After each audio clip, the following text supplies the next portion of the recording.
Okay, so one thing I'll talk about a lot throughout these exercises is I say something along the lines of, I want you to match your movement to your breathing. This is really beneficial for several reasons. Something I want everybody, if you do this program, to start thinking about is how you breathe. I'm not going to go into too much detail behind it, but really what we should be doing the majority of the time is breathing through our nose, because that's what it's designed for, and only breathe through our mouth when we absolutely have to. Don't think about it too much when you're skating, because you'll more than likely breathe how the most comfortable way for you to breathe when you're skating, because you're always trying to get into that flow state where you're not thinking, you're just doing. So don't think about it too much when you're skating.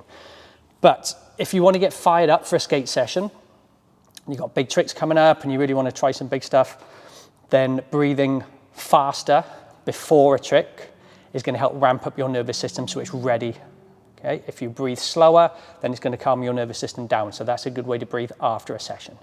So for example, if you're going to do a big set of rails, whatever the trick is, and you need to get amped for it, doing 10 to 20 fast inhale and exhales through the nose. So an example with this would be, if you do 10 to 20 of those, that's going to light up your nervous system and it's going to be ready to go.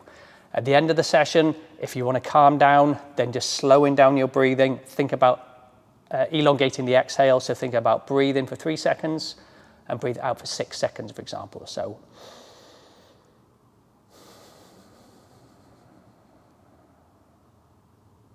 okay, so these two simple ways of breathing will help you determine how your nervous system feels and reacts and responds to a certain situation.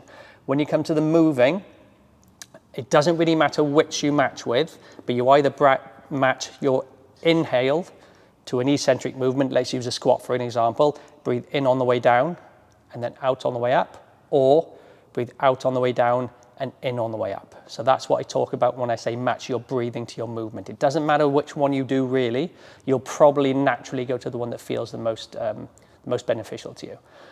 But being able to understand and control how you breathe in any situation will give you so many more benefits. Okay? Being able to control your nervous system and how you react to certain situations is hugely beneficial.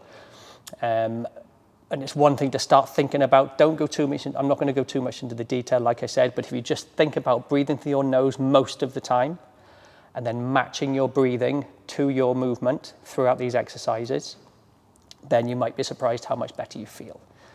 Give it a go.